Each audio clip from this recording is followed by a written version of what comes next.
So when I want to drink, and in my sobriety, when it comes up that I want to take a drink or I want to do a drug, basically, because of all the work that I've done and all the times that I've gone to gatherings, the work that I've done when it comes to the 12 steps and things of that nature, I have more of an ability to calm down and take a second before I make those decisions. But there are times when it is very powerful, shows up, it starts to go in your mind about the how great everything was, and the amount of fun that we had and all this stuff, and we just kind of like stop at that, and we don't play it forward, right? They say play the tape through. Have a tendency to not play the tape through towards all at the end, where I'm in a disgusting apartment and I'm about ready to kill myself. Somehow my brain just goes, nope, we're not going to remember that. We're just going to remember like sunsets and beer, like that's what I'm going to remember. And then completely forget about the rest of it. That happens. Our brains are very powerful in that sense, right? The addictive personality and the need for our alcoholism to try and destroy us is very powerful, and it has an extremely effective way of making us ignore the realities of the situation. So in that scenario, I try and take a pause. If you're at the beginning or early recovery, call your sponsor or tell somebody, right? Tell on yourself. That's the first part. It's a lot harder than you might think. Right now, if you're doing well and you're not in a place where you want to drink, you can project yourself to that place where you might want to, and you could be like, oh yeah, this is what I'm going to do.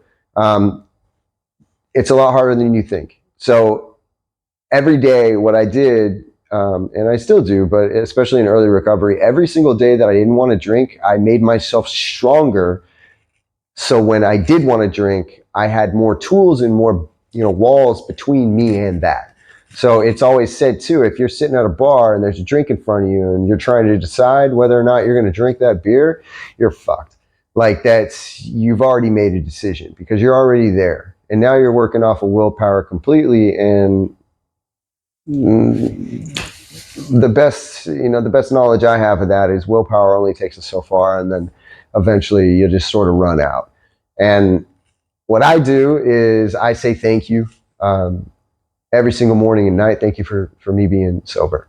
And for some reason, that's my first wall. That's my first barrier. And that for me, there's been times in my recovery that I haven't really done much other than that. And I believe that morning and night, thank you, is the only thing that kept me from the bar and working off of willpower completely. So basically, my suggestion is to find something that you can do every single day, something very easy, but you always do. Make a routine of this one thing.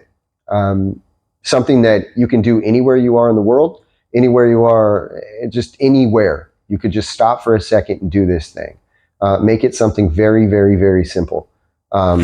That's my first suggestion on that. But if you are actually in that moment, where you were like, I want to drink, I want to drink, I want to drink. Go for a walk. Go for a walk. It works. Get fresh air. Get out of there. We have these things called character defects. Character defects, a lot of people say they're really bad, and it's just like alcohol and drugs. We say they're really, really bad, but there was a time in my life when they weren't really bad. They were actually fun. And they did help me at a period of time in my life. The same goes for the character defects. So whatever character defects you have right now, they're helping you through some of the processes. Kind of dive into those a little bit. This is kind of a controversial suggestion on my part, but it's what I did.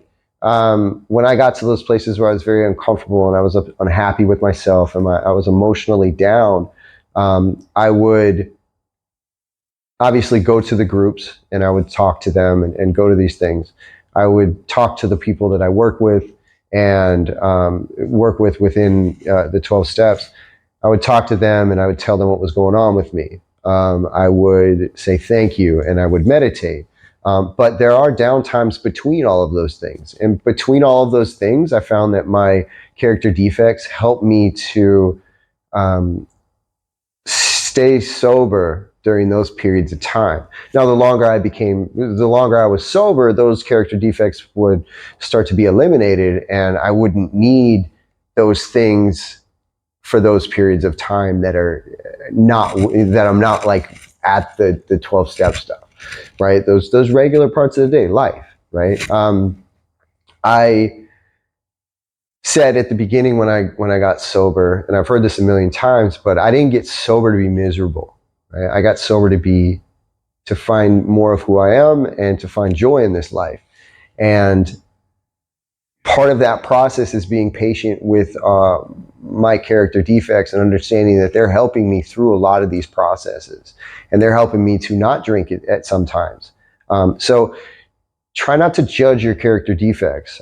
There are times to use them. And when I wanted to drink and there was that overwhelming sensation to drink, I turned to a couple of my character defects to help me through those really difficult times.